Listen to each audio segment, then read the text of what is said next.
Hey, how you doing? Welcome to the weird side of the internet. No, this doesn't feel right. I'm not in the spirit of Halloween enough. One moment. A few moments later.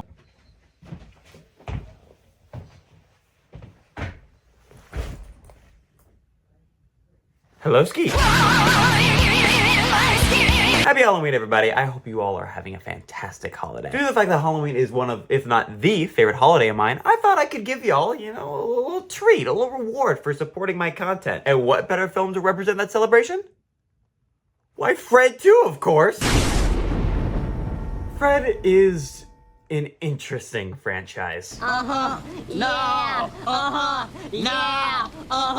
Yeah. I'm not really going to talk about the other Fred movies in this video, due to the fact that I'm probably going to review them at some point in the future. So in the meantime, if you want to know what I think of them, just pause here. Ultimately, however, even if you haven't seen any of the other Fred films, this movie is chaos incarnate. Hey, it's Fred. I'm gonna go get a snack.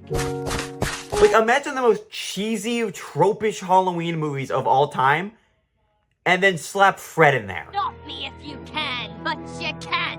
Honestly, I expected Fred to do fucking Thriller at some point in this film with how generic it is. But nonetheless, I can't really yap too much today because I have a Halloween party I gotta get to in like half an hour. So let's get into it. This is Fred 2, Night of the Living Fred.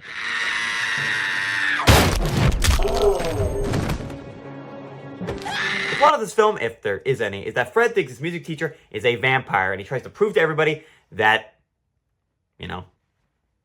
he is. Hijinks ensue, more hijinks ensue, and then skits.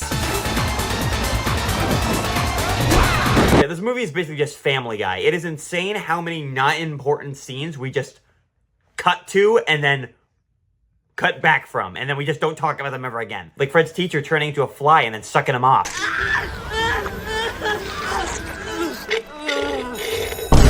No, I will not rephrase that. Or when Fred gets hella ripped and then is in Twilight. The gig is up, Fred. You're outnumbered. We have my sister. There's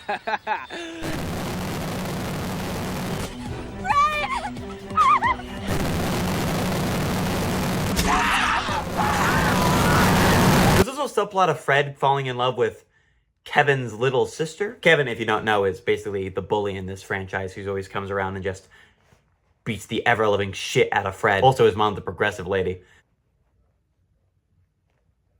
Good to see you're doing okay, Flo. There's also Bertha, who certainly exists. In the first film, she was played by Jeanette McCurdy, and in this one, she's played by Tori's sister. I don't remember her name, I'm sorry, and I'm not looking it up. Oh, and how am I forgetting?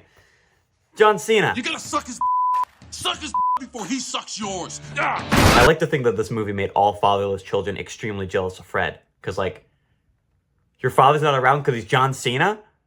Of course I'll give him a pass. I think this is the biggest pro and con of the Fred movies. Like, I can't describe the best bits about this movie. I just have to show you it. Like, do you remember this bit? And this bit? I'm so sorry. And this bit? This right here isn't a water gun. It's a master blaster. How can I describe them to you in any way that makes any coherent sense? You can't. Also, I'd like to mention it here, because it doesn't really segue into anything. Fred canonically is the greatest cook of all time. I'm not exaggerating. He took a smelly, crusty sock and made it into something that looks delicious. Like, look at that shit. That looks good. I want that. I never thought I'd say that about a sock, but here we are. Anyways, after bullshitting around for about an hour and almost shooting up a school. Don't worry, Talia. I'm here to protect you.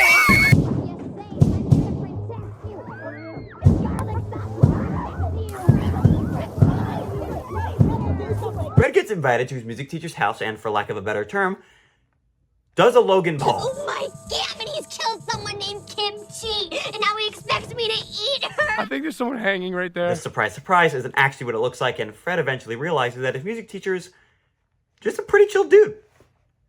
A little freaky, but pretty chill. However, the work is done, and his teacher has been fired. Fred, in a moment of self-clarity and an actually good moment, feels bad and decides to convince everybody that he was the vampire the whole time. I know, crazy, right? And so he concocts an elaborate scheme to get everybody together so he can reveal himself as the biggest and baddest vampire of them all. Looking like that. But come on, Fred. I look more intimidating than you right now.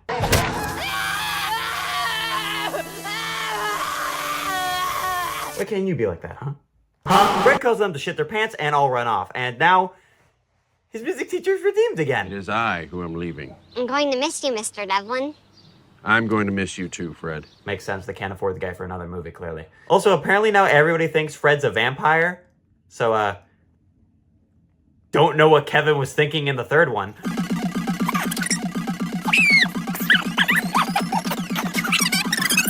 Yeah, let me just threaten the guy who could suck me dry in half a second. As the movie comes to a close, Fred's music teacher decides to give Fred's mother, who he's been dating the whole movie, forgot to mention it, one last date before he leaves. And as he closes the door, an actually pretty clever moment happens. Let me get the door. Whoa! Copyright, copyright, copyright, don't do that. Play something else instead, preferably something that will give me money. I'm joking. I don't earn money. So, yeah. Movie's pretty good. Go and watch this film with your friends. You want a fun popcorn flick to just talk over for about 2 hours. It's pretty worth it if you enjoy Fred and his movies, but if not, I don't know. It's a Nickelodeon film. What do you expect? Who am I kidding? There's some really good Nickelodeon films out there. Splitting Atom? Where are my fans at? Thank you so much for watching. Be sure to like and subscribe and hit the little bell thing on top. I don't usually click it when I like a channel, but if you do, Fred will come to your house and sing for you. What is going on around here? The girl next door. Please stop that.